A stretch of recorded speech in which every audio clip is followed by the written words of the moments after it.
이 새벽에 이 자리에 나오셔서 또 함께 예배하시는 성도 여러분들, 오늘 본문은 이 늙은 아브라함이 아들 이삭의 아내를 구하기 위해서 자신의 그 늙은 종을 고향 땅으로 보내고, 그리고 또 그 종이 우물에서 이 리브가를 만나 데려오게 되는 아주 평범한 일상의 과정을 다루고 있습니다.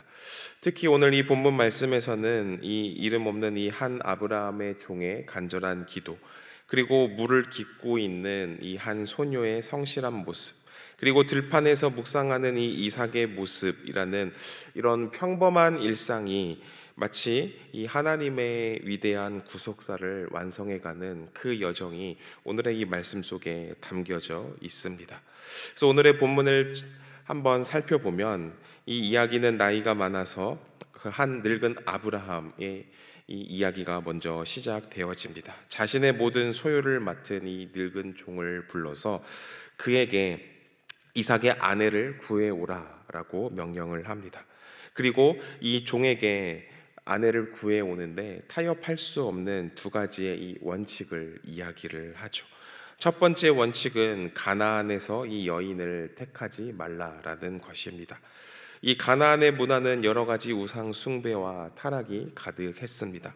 그래서 만약 이삭이 이 가나안 여인과 결혼한다면 가문은 편안할지는 몰라도 이 영적인 순수성은 무너지고 마는 것입니다.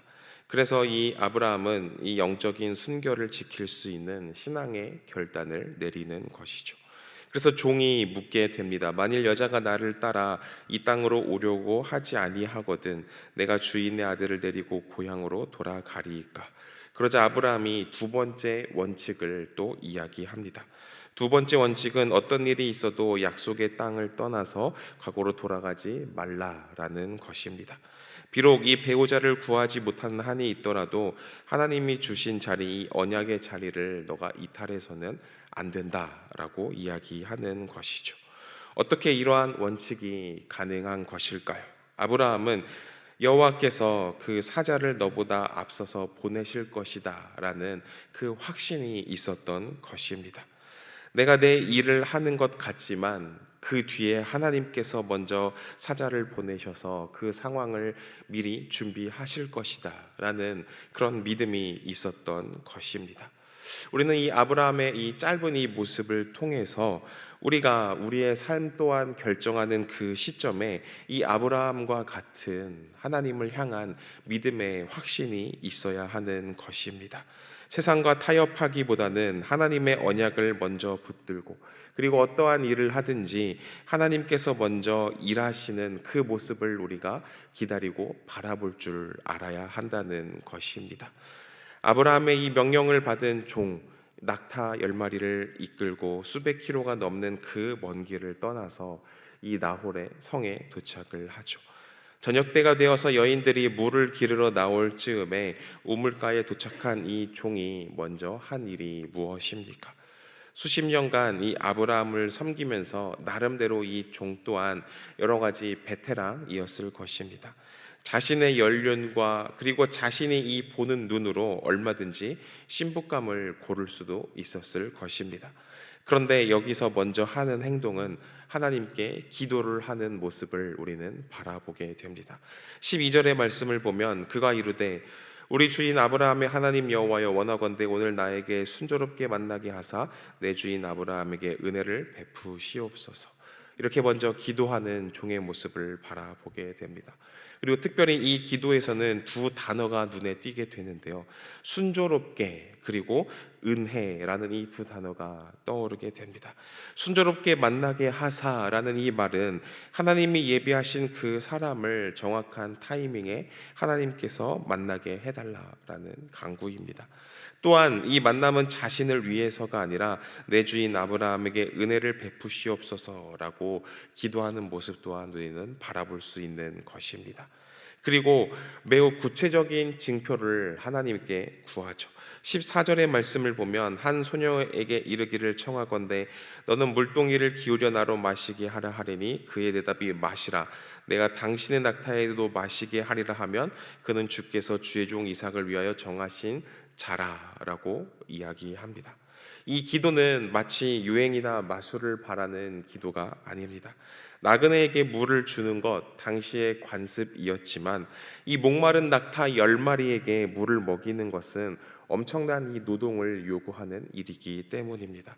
낙타가 보통 물을 한 마리당 거의 100리터 가까운 물을 마신다고 합니다. 10마리라면 수십 번 동안 이 우물물을 왔다 갔다 해야 하는 고된 노동이 있어야 하는 것이죠. 즉, 이 종의 기도는 사람의 외모나 집안 배경을 바라보기보다는 이 처음 본 낯선 나그네와 그리고 이 짐승에게까지 기꺼이 땀 흘려 헌신할 수 있는 그런 성실한 성품의 사람을 찾게 해달라라고 하나님께 기도를 한 것입니다. 이것이 어찌 보면은 우리가 배워야 할 기도의 모습이지 않는가 생각을 해봅니다. 내 뜻을 억지로 관철하는 것이 아니라 하나님의 이 선하신 은혜를 구하고 그리고 하나님의 이 세밀한 섭리 속에 내 삶이 순조롭게 인도받기를 구하는 이 기도의 모습을 우리는 바라보고 또한 우리는 그러한 기도를 해야 한다는 것을 배울 수 있는 것입니다. 놀라운 일은 이 종의 기도가 끝나기도 전에 일어나게 됩니다. 15절의 말씀을 보면 말을 마치기도 전에 리브가가 물동이를 어깨에 메고 나오니 그는 아브라함의 동생 나홀의 아들 밀가의 아들 부두엘의 소생이라. 이 말을 마치기도 전에 하나님께서는 이미 이 응답을 준비하고 계셨던 것입니다. 우리가 기도하기 시작할 때, 아니 우리가 기도하려고 마음 먹은 그 순간에 하나님은 이미 알고 계시고 그리고 하나님은 이미 일하고 계시다라는 것을 우리는 이 말씀을 통해 바라볼 수 있는 것이죠. 리브가가 우물로 내려와서 물을 채워 올라올 때 종이 달려가서 내 물동이의 물을 내게 조금 마시게 하라라고 요청합니다. 리브가는 지체 없이 물을 마시게 한 후에 이 종이 요구하지 않았는데도 자발적으로 이 낙타들을 위해서도 제가 물을 다 먹이겠습니다라고 이야기를 합니다. 이름 모를 나그네를 위해서 이 우물을 오르내리는 이 소녀의 성실한 모습을 바라보시기를 바랍니다. 이 모습이 바로 훗날 이스라엘의 또 이 이삭의 아내 또 영적인 어머니가 될 자질이었던 것입니다. 그리고 이 모습을 지켜보는 이 종의 태도는 어떠합니까? 21절의 말씀을 보면 그 사람이 그를 묵묵히 주목하여 여호와께서 과연 평탄한 길을 주신 여부를 알고자 하더니라고 이야기합니다. 그는 호들갑을 떨지 않습니다. 이 응답이 정말 하나님의 섭리인지 조용히 지켜보고 있는 것이죠. 마침내 그녀가 아브라함의 친족임을 확인을 하는 그 순간에 종은 감격해서 땅에 엎드려 한 번 더 여호와께 경배하며 기도하는 모습을 바라볼 수 있게 됩니다. 27절의 말씀을 보면 나의 주인 아브라함의 하나님 여호와를 찬송하나이다. 나의 주인에게 주의 사랑과 성실을 그치지 아니하셨사오며 여호와께서 길에서 나를 인도하사 내 주인의 동생의 집에 이르게 하셨나이다 라고 기도를 올립니다. 길에서 나를 인도하사. 그는 제자리에 가만히 누워서 기도만 한 것이 아닙니다. 이 아브라함의 언약을 품고 먼 길을 걸어왔고 그리고 그 우물가에 섰고 또 기도를 그 자리에서 또 드리고 나아갔습니다. 즉 우리가 믿음의 발걸음을 우리가 내디딜 때에 하나님께서는 그 길 위에서 우리와 함께 계시고 그 길을 친히 인도해 주신다는 것입니다. 우리의 삶에 주님의 사랑과 성실하심이 결코 그치지 않음을 우리는 날마다 고백해야 하는 것이죠. 계속해서 말씀을 보면 리브가의 오빠 라반의 집으로 초대받은 이 종은 이 진수성찬 앞에서도 식사를 거절합니다. 33절을 보면 내가 내 일을 진술하기 전에는 먹지 아니하겠나이다 라고 고백하죠. 자신의 육신적인 이 안일함보다 편안함보다 자신을 어떻게 이 자리에 보내게 되었는지 주인의 사명이 먼저이었던 것입니다. 종은 지금까지 하나님께서 어떻게 이 자리까지 인도하셨는지 그리고 아브라함의 명령으로부터 이 우물가에서 기도와 응답까지 모든 과정을 하나도 빠짐없이 그 자리에서 다 이야기를 합니다. 그리고 이 완벽한 섭리의 이야기 앞에서 라반과 부두엘조차 50절을 보면 이 일이 여호와께로 말미암았으니 우리가 가부를 말할 수 없노라라고 이야기하죠. 그런데 다음 날 아침이 되자 이 인간의 마음이 또 쉽게 변하는 모습을 바라보게 됩니다. 다음 날 아침 종이 출발하겠다라고 이야기하자 이 가족들이 열흘만 더 머물게 해달라라고 만류하는 모습이 등장하죠. 그리고 그때 종은 다시 한번 단호하게 또 이야기를 합니다.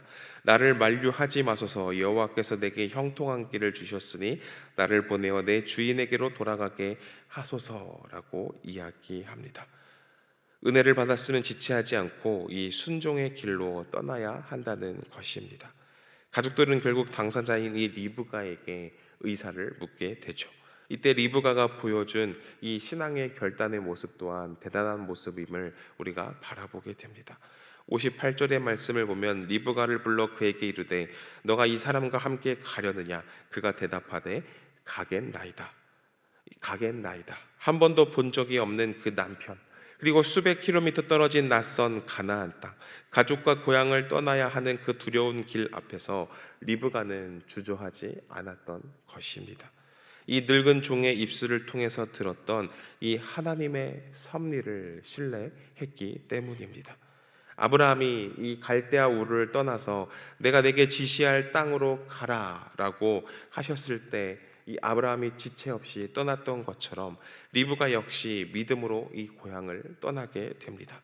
이 순종의 결단이 있었기 때문에 그녀는 이삭의 아내가 되고 또한 야곱의 어머니가 되어서 이스라엘의 이 12지파를 낳는 그런 이 믿음의 조상이 될 수 있었던 것입니다. 그래서 이 말씀을 정리해 보면 기나긴 이 여정 끝에 리브가를 태운 이 낙타의 행렬이 가나안 땅에 도착을 하죠. 그리고 성경은 이 이삭의 모습을 이렇게 묘사합니다. 63절과 또 67절을 보면 이삭이 저물 때에 들에 나가 묵상하다가 눈을 들어보매 낙타들이 오는지라. 그래서 이삭이 리브가를 인도하여 그의 어머니 사라의 장막으로 드리고 그를 맞이하여 아내로 삼고 사랑하였으니 이삭이 그의 어머니를 장례한 후에 위로를 얻었더라. 이삭은 저물어가는 그 해를 바라보며 들에서 묵상하고 있었습니다. 어머니 사라를 잃은 이 깊은 상실감, 그리고 자신의 배우자를 구하러 간 종을 기다리는 그 초조함 속에서 그는 기도로 이 하루를 닫고 있었던 것입니다. 그가 이 기도를 마치고 눈을 들었을 때 이 낙타의 행렬을 바라보게 됩니다. 그리고 리브가를 만나서 아내로 삼고 그리고 그 슬픔 속에서 위로를 얻게 되었다라고 이야기하며 오늘의 말씀이 마무리되어집니다. 오늘 본문이 창세기 24장의 말씀을 다시 한번 요약해 보면 말씀을 타협하지 않고 사자를 먼저 보내시고 하나님의 일하심을 믿었던 이 아브라함의 확신, 그리고 자신의 경험을 다 내려놓고 하나님의 그 순조로운 은혜를 구했던 이 늙은 종의 기도와 성실함, 그리고 낯선 나그네를 대접하고 말씀 앞에 가겠나이다 라고 결단했던 이 리브가의 순종, 그리고 들판에서 잠잠히 묵상하며 하나님의 때를 기다렸던 이 이삭의 경건함, 이 네 사람의 일상적인 기도와 그리고 이 순종의 모습이 아름답게 맞물려서 이 하나님의 섭리가 이어지는 모습이 바로 이 창세기 24장에 실려져 있는 것입니다. 이 말씀을 통해서 어찌 보면 우리의 일상 또한 굉장히 지루하고 평범해 보일 때가 많이 있습니다. 우리 일상 속에서는 큰 기적이 일어나지 않는 것처럼 보일 수도 있습니다. 그러나 우리가 이 새벽의 자리에 나와서 예배하고 기도하며 나아가는 그 발걸음은 결코 평범하지 않습니다. 우리가 기도할 때에 하나님은 우리보다 앞서서 우리의 막힌 길을 평탄케 하시고 또한 만남의 축복을 허락하시고 또 묵상하며 기다리는 자에게 하늘의 위로를 안겨 주실 것입니다. 그렇기에 오늘 하루 우리는 우리의 뜻을 내려놓고 하나님의 인도하심을 구하시는 그 기도를 올려드리기를 소망합니다. 하나님, 오늘 나의 길을 순조롭게 인도하여 주시옵소서. 보이지 않는 손으로 우리의 모든 삶의 조각들을 엮어서 협력하여 선을 이루시는 그 좋으신 하나님을 경험하는 복된 은혜가 여러분들에게 있기를 소망합니다. 기도하겠습니다. 우리의 발걸음을 지키시고 또한 졸지도 주무시지도 아니하시는 하나님 아버지, 이 새벽 창세기 24장의 말씀을 통해 일상 속에서도 섭리를 베푸시는 하나님의 손길을 보게 하시니 감사합니다. 주님, 우리는 눈앞의 문제 앞에서 쉽게 두려워하며 인간의 경험과 지혜로 길을 찾으려 고집할 때가 많았습니다. 그러나 오늘 이 종의 기도를 통해서 나의 생각을 내려놓는 법을 한 번 더 배웁니다. 오늘 우리는 일터와 가정 그리고 만나는 모든 사람과의 관계 속에서 우리의 길을 순조롭게 인도하여 주시옵소서. 하나님이 우리보다 앞서서 하나님의 사자를 보내사 우리의 닫힌 문을 여시고 평탄한 길로 이끌어 주실 것을 굳게 믿습니다. 우리에게 리브가와 같은 섬김의 넉넉함과 주님의 부르심 앞에 지체 없이 가겠나이다라고 결단하는 순종의 능력 또한 허락하여 주시옵소서. 또한 저물어가는 들판에서 묵상하던 이삭처럼 조급함을 버리고 기도로 기다리는 자에게 임하는 하나님의 그 참된 위로를 경험하게 하여 주시옵소서. 비록 우리의 일상이 평범해 보일지라도 그 안에 하나님의 위대한 구원의 역사가 깃들어 있음을 믿고 오늘 하루도 믿음의 발걸음을 힘차게 내딛게 하여 주시옵소서. 우리의 선한 목자가 되어 주시고 영원토록 사랑과 성실하심으로 인도하여 주시는 우리 주 예수 그리스도의 이름으로 간절히 기도합니다. 아멘.